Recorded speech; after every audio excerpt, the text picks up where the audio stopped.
जिला कांग्रेस कमेटी अध्यक्ष योगेश मिश्रा ने अलवर शहर में सफाई और जल निकासी व्यवस्था को फेल बताया है। उन्होंने कहा कि नालों की सफाई नहीं होने के कारण दूषित पानी घरों में घुस रहा है। साथ ही सफाई ठेकेदार द्वारा ढंग से काम नहीं किए जाने के बावजूद 1 वर्ष के बजाय अब 7 साल के लिए टेंडर दिया जा रहा है। जिला अध्यक्ष ने यह भी बताया कि नगर निगम द्वारा 28 लाख कीमत वाली 2 जेसीबी को 35 लाख की दरों पर खरीदा जा रहा है। ऐसे में इसकी जांच होनी चाहिए।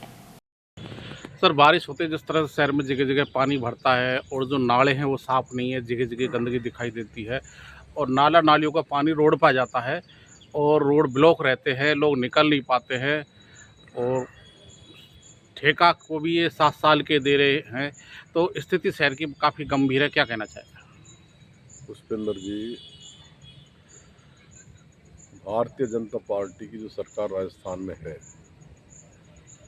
वो डबल इंजन है। अलवर में चौपल इंजन सरकार है। आप देखिए, आज 15 मिनट बारिश हुई है। 15 मिनट की बारिश ने सारा शहर तबाह कर दिया। नालों की सफाई हुई नहीं। ठेके इन्होंने करोड़ों रुपए कर रखे हैं।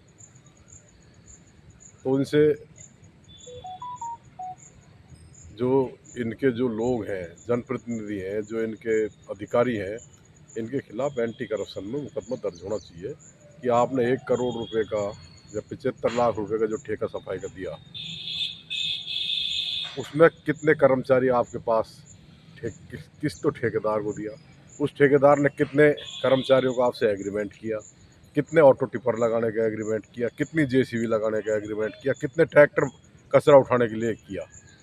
वो सब चीज़ें कागजों में, धरातल पे कुछ भी नहीं है। उस सब की मॉनिटरिंग होनी चाहिए और इन नालों की सफाई मार्च अप्रैल के महीने में पींदा झाड़ होनी चाहिए। तब जाके बारिश के पानी जो है वो नाले में होके और गंतव्य तक पहुंचेगा। अब नालों की सफाई ये कागजों में करते हैं, लाखों रुपए ठेके के ये मिली भगत कर खा जाते हैं आपस में।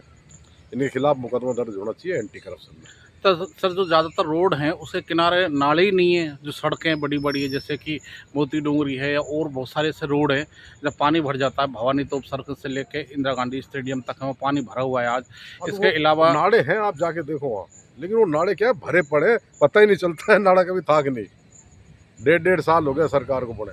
उनकी सफाई करानी चाहिए सारे नालों की इनको। उसके अलावा जो अभी सफाई का ठेका मेरे सुनने में आया कि 7 साल के लिए एक साथ ठेका दे रहे हैं। 1 साल का ठेका देते हैं 70-80 लाख रुपए में। उससे सफाई इनकी हो नहीं पा रही। 7 साल का एक आदमी को इन्होंने ठेका दे दिया तो उसकी दादागिरी और हो जाएगी। वो क्यों काम करेगा? ठेका हर साल होना चाहिए। 7 साल का ठेका अगर दे रहे हैं तो गलत है। और जो लोग इसमें मिली भगत कर रहे हैं, 7 साल का ठेका कर रहे हैं, मुझे तो इसमें भी भ्रष्टाचार की बुआरी है। उनके खिलाफ भी जाँच होनी चाहिए।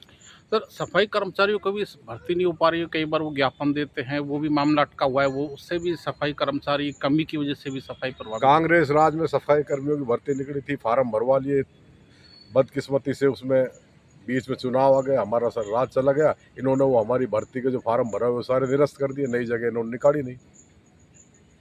फिर ठेके पे जब ये दे रहे हैं, ठेके पे भी स्थिति ये है, रिकॉर्ड में तो कर्मचारी 700 और काम नहीं कर रहे 250 भी। 500 के पैसे अधिकारी, कर्मचारी और जनप्रतिनिधि बीजेपी के मिल बांट के खा जाते हैं। सर, अभी नगर निगम ने जिस तरह से तो 2 जेसीबी खरीदी हैं, तो 28 लाख की जेसीबी 35 लाख में नगर निगम खरीद रहा है। क्या ये भी जांच का विषय है भाई। जब वही चीज़ 28 लाख में मिल रही है तो 35 लाख में क्यों खरीदे? ये सीधा सीधा सरकार को चूना लगा रहे हैं लोग। जनता का जो पैसा टैक्स का है उसको रिश्वत के रूप में इनडायरेक्टली खा रहे हैं। इसकी भी जांच का विषय कि भाई 28 लाख की जब जेसीबी आ रही है, वही की वही चीज़ आप 35 लाख में खरीद रहे हैं, ऐसा क्यों कर रहे हैं? जबकि जेसीबी खरीद में भी टेंडर प्रक्रिया होती है या वो कोटेशन लेते हैं 3 पार्टियों से, जो सबसे कम में देती है तो कम दाम में जो देगा सरकार उससे खरीदती है। ये सबसे महंगे दाम वाली से खरीद रहे हैं। निश्चित रूप से इनके कोई कमीशनबाजी खेल है। तो मेरा तो ये निवेदन है, अंधेर नगरी चौपट राजा, टका शेर बाजी, टका शेर खाजा। भारतीय जनता पार्टी की सरकार के जो अधिकारी नेता हैं सब लोग भ्रष्टाचार में लिप्त हैं। इनकी एंटी करप्शन से जांच होनी चाहिए और जो दोषी हैं उनके खिलाफ कार्रवाई होनी चाहिए। तभी जाके इस शहर की और इस जिले की व्यवस्था सुधर सकती है। नहीं तो भैया भगवान निमाली क्या बिना।